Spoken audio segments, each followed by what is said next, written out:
Hello and welcome back to Oceans Live at Chow. I'm your host, Kate Thompson with NOAA's Office of National Marine Sanctuaries. Right now, I am thrilled to welcome to the show my guest for today's Capitol Hill Ocean Talk, starting with Sunshine Menezes. Sunshine is the Executive Director at the Metcalf Institute at the University of Rhode Island. Previously, she developed national and state-level environmental policy and currently focuses on improving news coverage of the environment. Next, we have returning guest and friend of Oceans Live, Dan LaFoley. Dan has a vast international experience in his current role as Principal Advisor of Marine Science and Conservation for IUCN's Global Marine and Polar Program, and his past role as the United Kingdom's Marine Advisor to the United Kingdom's government. In addition, he acts as Marine Vice Chair for the World Commission on Protected Areas. Dan has appeared on our program numerous times, and it's a pleasure to have him back on the show. We also have Julia Robertson, Director of the Conservancy's Ocean Acidification Program. Previously, Julia managed the Pew Environmental Group's Global Tuna Conservation Campaign, seeking enforceable management measures for the tuna species threatened by overfishing.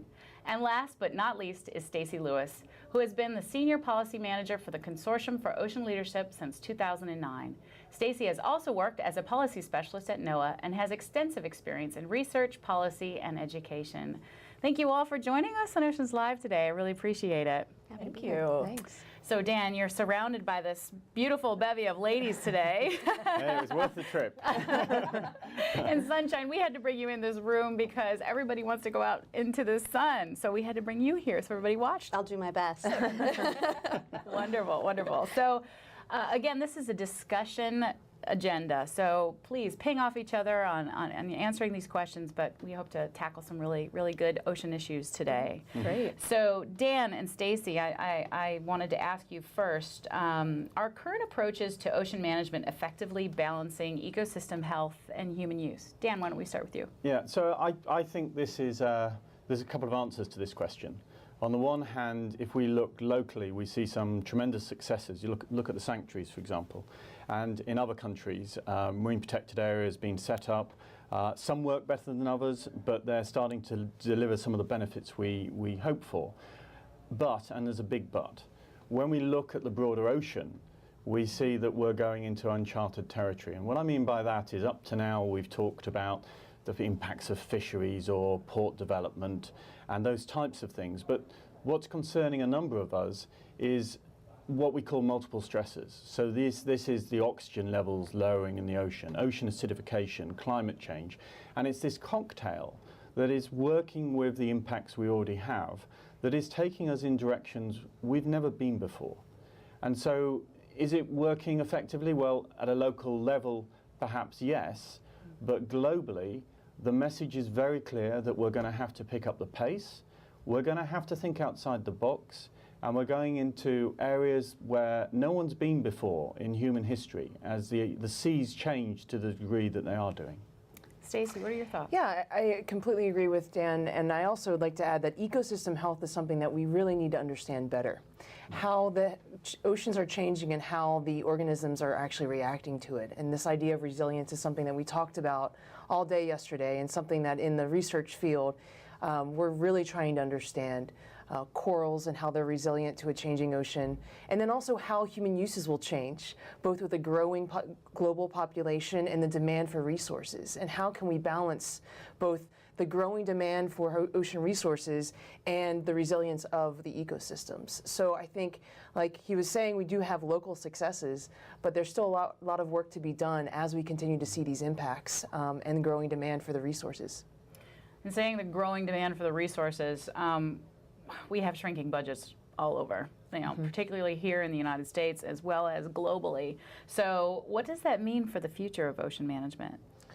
Yeah, I think budget constraints are always an issue. I've spent the last 7 years working on Capitol Hill, and we have to validate and justify the investments that we have in the ocean.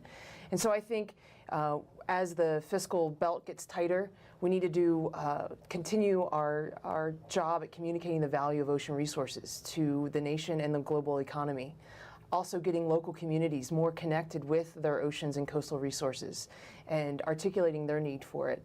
So it's really validating and justifying the federal investments and the global investments in resources and conservation, but also really going into the economic side. We are just starting to do that in ocean research, understanding the economic valuation techniques that we can apply to ocean resources. And I think that's a way that we can have that common denominator of dollar amounts with policymakers, showing them why this is a return on investment for taxpayers. Right. Can I just come in Yeah, here? sure. Because I actually think in addition to that, given the changes we see in the ocean climate, if I can call it that, we're going to have to think differently. So we are seeing changes we've never seen before. And when we think of how we evaluate the costs of management, we're going to have to find new ways of doing that, because the risks that we're running are much bigger than we've previously known. So, for example, take the West Coast with the shellfish farms and the effects of ocean acidification on them. Multi-million-dollar industry reduced to its knees for several years. No one saw it coming. But now we know there are those types of situations which might occur in the future. And we might want to actually invest in planning, in industry in different ways so that we're not exposed to those risks, and we actually have places where they will be able to do these things for many years. Can I pick up on that as well, Kate? I mean, I think both Dan and Stacey make excellent points, and when we're talking about some of these priorities to decision makers, I think a lot of the conversation in this day and age revolves around jobs. And what Dan is saying about some of it's not necessarily a trade-off at this point. Making an investment into research and better ocean management can be a job-saving and a job-securing approach to kind of linking the economic and environmental balances that we have with ocean conservation. That's a very good point. Stacey, you were saying earlier about when you were working on the Hill, you have to justify everything that money goes towards because it's taxpayers' dollars that are paying for it. I'm going to toss a question to you, Sunshine. In regards to scientific advice that comes from the science community, I mean, you work every day on communicating science and about the environment. Do you think that advice is generally embraced by policymakers, or do you think it's just another squawk box out there? It completely varies depending upon the person that we're talking about here, of course. Members of Congress have very divergent approaches toward science, toward their consideration of the value of science. Some of them really take this quite seriously, and others seem to have a disdain for science. And this is a problem not only with regard to environmental policy. Obviously, environmental policy is made much stronger and better in the long run if it incorporates science. It's also a problem much more broadly in terms of devaluing science in terms of the public and how they consider this in their daily lives and how they relate to science and ocean science specifically for this issue. I think this is a significant problem that could be much better addressed if policymakers were to place a greater value on science. Right. Yeah, I completely agree. I think policymakers don't quite understand the role and the tool of the scientific enterprise. Science should be a part of the process. It should be part of the foundation that helps decision makers make decisions based on understanding the system. Unfortunately, we see now that science is used in some arenas to say we need more science so we can't do any management or make any management decisions. So it's almost hijacking the value of science and using it as an excuse for inaction. And I think both URI and Ocean Leadership do work every day on the Hill to try to help policymakers understand the role of science, and that it's not an interest group, but rather it's a part of the process to lead to effective and successful management decisions. Right. Can I pick up on that? Because, and I guess it's more of a question back to Stacey, not to take away from the moderator questions that Kate has. But do you think that there's an opportunity to talk about science in a way and the research process in a way that is putting people at the center? Do you think that sometimes there is a perception of science as, science for science sake, whereas I think a lot of us in the community have started talking about applied science and applied research so that people and businesses and those sectors that rely on a healthy ocean, they're at the forefront of some of the research questions that are being asked. Absolutely. I think the shellfish example in the Pacific Northwest is a great example of how science is at the forefront and providing information to stakeholders. And it's the basic research into providing tools and products. And one way that that we can continue to have that science is by getting more federal agencies involved, specifically ocean acidification, USDA. This is with the shellfish growers impacting a domestic food product. And so I think we have a role in getting that communication out there and connecting those dots for policymakers and for federal agencies. But it is bringing those tangible examples to to policymakers and showing how these impacts their districts, impacts their states, and impacts their voters. But can I just? Yeah, sure. I worry about all this in a way, because we know more than any other generation about the state of the ocean, and we know what the problems are, and somehow we have to find a way of, and I don't think we've done it yet, impart the urgency for acting at the right scales and in the right ways. You know, the way I view this is every generation looks back at the previous generation and judges. We look back terrestrially, and we wish in the agricultural revolutions we hadn't perhaps dug up all the habitats. And I wonder whether the next generation will look back at our generation and go, you know, they were different.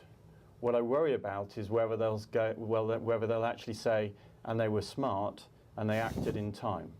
And that is the real challenge, I actually think, for science in politics, is actually imparting that urgency.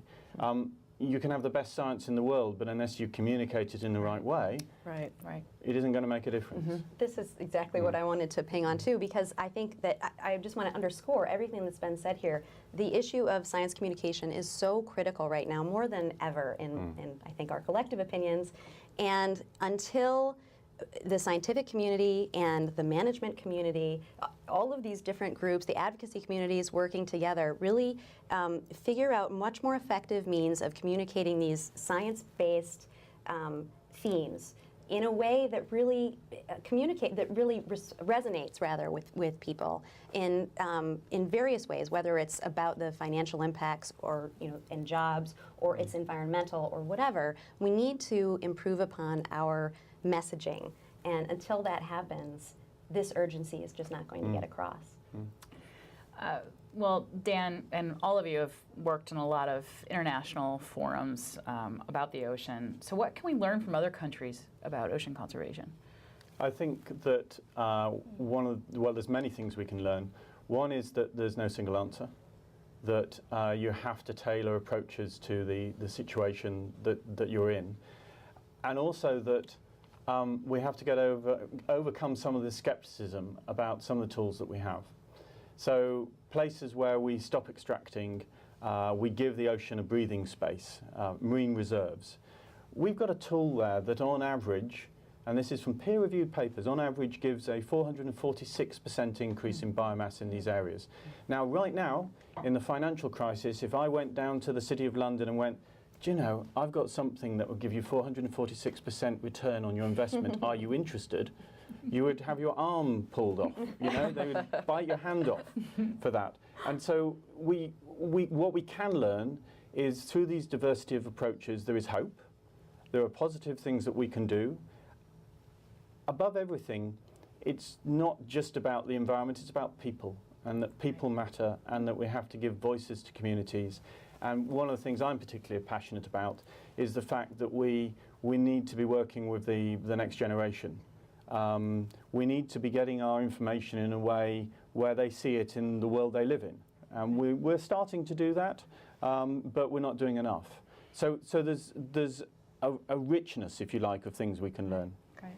Yeah, and just to ping off that a little bit, I think what we can learn are we have some good examples of island communities internationally doing some great work. We have some examples of them catching up, meaning that they've made mistakes in not valuing their resources. The island communities that I worked and lived in valued tourism well above the value of the offshore reefs, and then are now playing catch up because they realize that the value of those reefs while they're non-consumptive, have values that outweigh some of that tourism, and they're losing tourism because they never valued those resources. So it's really finding that balance. It's teaching the next generation about those values and connecting them with their environment and instilling a passion so that they are the stewards and they're the ones holding us accountable. Right.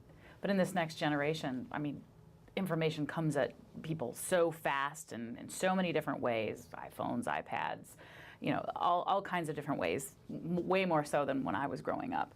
So I'm sure with all of you, like we had an ocean leader in Jacques Cousteau. I mean, so he brought the ocean to the world through his TV programs and books and films. Now we have a hard time picking one person to hold up and say, you are an ocean champion. Last night we had a leadership awards dinner, which was amazing, and we highlighted amazing ocean champions. But it seems like we need someone to stand up and be that Jacques Cousteau, and maybe it's multiple people. So, Julie, I wanted to ask you real quickly, where can we go to look for ocean leadership on ocean issues? Well, I'll let Stacy talk about some of the leadership that she's seen emerging on the Hill, but I want to pick up on a point that you said that maybe we don't need just one ocean champion. And I think the availability of information and the touch points that people have, that we can bring the ocean and its amazing creatures and bounty into their homes and living rooms and onto their iPhones, we can make a community of ocean champions. I mean, I think it is people understanding the value of the ocean that is really going to raise the level of urgency and understanding of why the ocean is so important. So, you know, I would argue that we need a real community of ocean champions, you know, across the globe that can take up these issues, you know, as needed, like we've seen with other environmental, you know, organized efforts. And turn it over to Stacy to talk about the Hill. Yeah, and just to pick up on the communication, I mean, the ocean speaks for itself. We just have the ability now to bring it to living rooms in Kansas. And so I think as a community, we should strive to continue to find creative communication strategies to bring it to people where they sit in their living room or where they look on their computer, so that they can feel as compelled as we are to save and protect the environment. But I think, you know, as far as the Hill, we have seen some retirements and some passings of great champions on the Hill, and I know folks yesterday at OceansLIVE talked about it, but I'm hopeful. I think there's a lot of new members of Congress, some from California, some from the East Coast, some from the Gulf of Mexico, that really are passionate about working waterfronts, passionate about conservation and management, because they see the value with their stakeholders and with their voters. And I think the challenges that how we can face the challenges on the Hill is really finding those states that have Republicans and Democrats, Florida, Louisiana, Massachusetts, and have them come together, and they have, and try to use that as a groundswell for more bipartisan work. And also getting those Democrats and Republicans that are on the adjacent land coast districts to work together because of that land coast water interface. I think there's a lot of work to be done. I think a lot of folks are working on it, but we are finding those new champions, and we're really excited about that. Well, all of those people on the Hill represent communities, and communities are obviously extremely important to this storyline. What role can local communities play in protecting our ocean resources? And Julia, I'm going to toss that over to you. Sure, I'll start with that. I mean, I think they're absolutely critical. I think we've touched on them throughout this conversation, huge systemic global issues that, quite frankly, people, including us who work on them every single day, have a hard time getting their arms around, and in some cases even getting out of bed in the morning when we're faced with new research or the next, you know, dire prediction. And I think local communities and local action on some of these global systemic issues are key to providing that hope, to making them actionable. And in the case of ocean acidification, we've talked a little bit about the situation in the Pacific Northwest with the oyster industry. And, you know, they have had a significant hit to their industry because of the impacts of ocean acidification. Are they sitting back and saying, well, we're not going to be able to do anything about this problem until China gets their house in order? They are not doing that. They can't afford to do that. They are taking action right now. And I think that action and kind of exploring what they can do locally to respond to the impacts of ocean acidification are a great opportunity to talk about the bigger global problem that we are all facing. You know, Washington and the Pacific Northwest is first, but we have got many other countries that are going to be staring this issue in the face. So we need to learn from those communities who have already dealt with it, and I think start to knit together that need for a more national and international response to some of these systemic problems. Right. Well, Sunshine, you come from Rhode Island, which is the ocean state. Should that role increase? Should people and communities take more of a stance for the ocean? Absolutely. I think, in fact, Rhode Island offers a really nice example because the Rhode Island Coastal Resources Management Council, our coastal zone management program, has really been a national leader in using special area management planning to look at a very specific regional coastal problem and how to bring many stakeholders together to address that problem. And I'm really proud, having worked with the Coastal Resources Management Council myself, of what they've accomplished, and as a Rhode Islander. It's a nice model, but I think it goes even beyond that. I mean, really, individuals need to recognize, and this, again, hits on some of the themes we were talking about before, individuals need to recognize that they need to go to their town council meetings and be talking about coastal resilience issues. This is not something that should be left for state government or for the federal government. It really affects people at home. So absolutely, we need to see a lot more involvement in this. Well, Dan, we are one world, one ocean, and people don't really realize that oftentimes. They think there's multiple oceans and that what we do here in the U.S. doesn't impact someone in India or China. Why is it so important that communities across the globe understand how they impact the ocean and how it impacts people on the other side of the world? Well, I think, as you said, it's because it's all interconnected. And we're getting wiser and wiser about the fact that you know, actions in one place will cause reactions and changes in other places.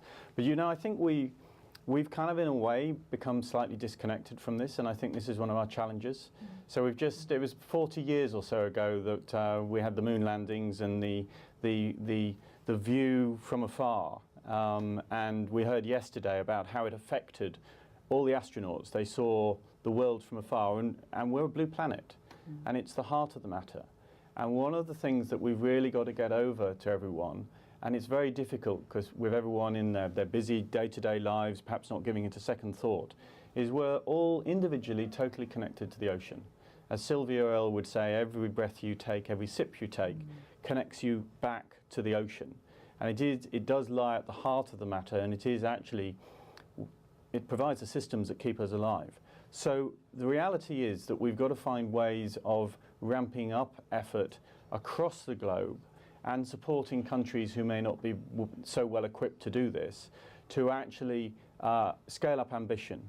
And communities are a fundamental part of this, but also so are protecting the goods and services, if you like, and really deciding at some points there are some things we're not going to do. Right now we're about to mine the deep ocean. Very few controls in place, and certainly if on land that occurred, people would be horrified. We, at some point, have to start saying no. Julia, your organization, the Ocean Conservancy, you play a major role. Can you talk to us a little bit about what role you play in ocean conservation? Sure. Well, Ocean Conservancy is 40 years old, so I love the 40-year reference to the moon landing.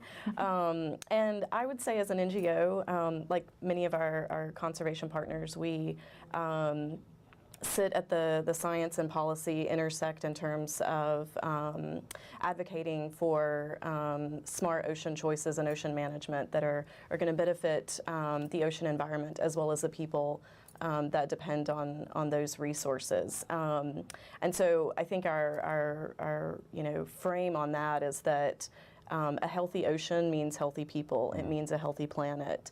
And I think as an environmental community, as an ocean community, that is one of the biggest things that we need to come together around in terms of messaging and framing, putting people at the center of why the ocean is so important.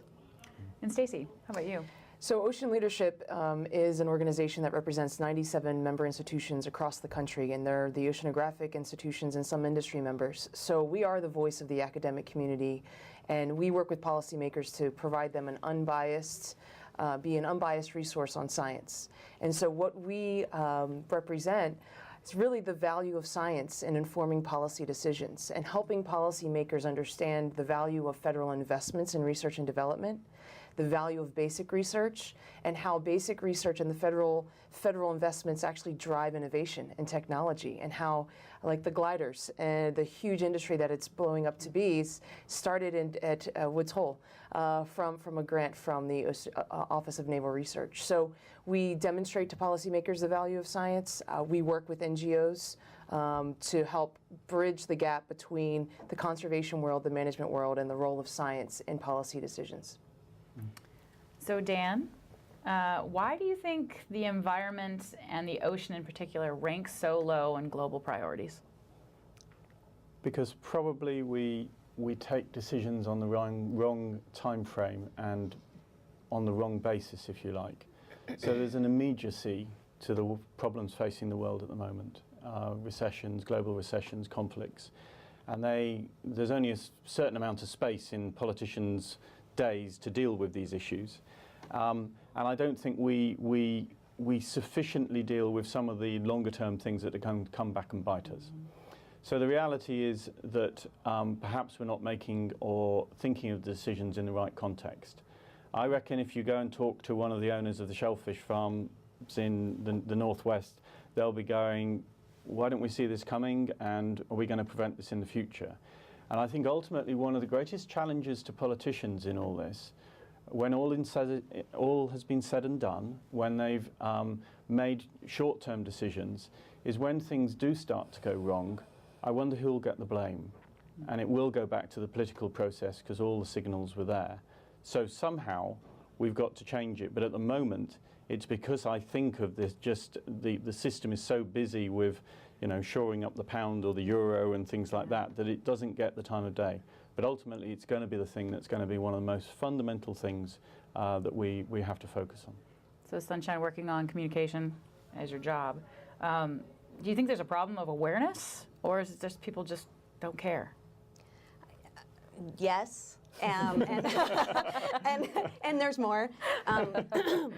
So what we do at Metcalf Institute is help the public better understand science, and specifically marine science issues often, by working with the news media.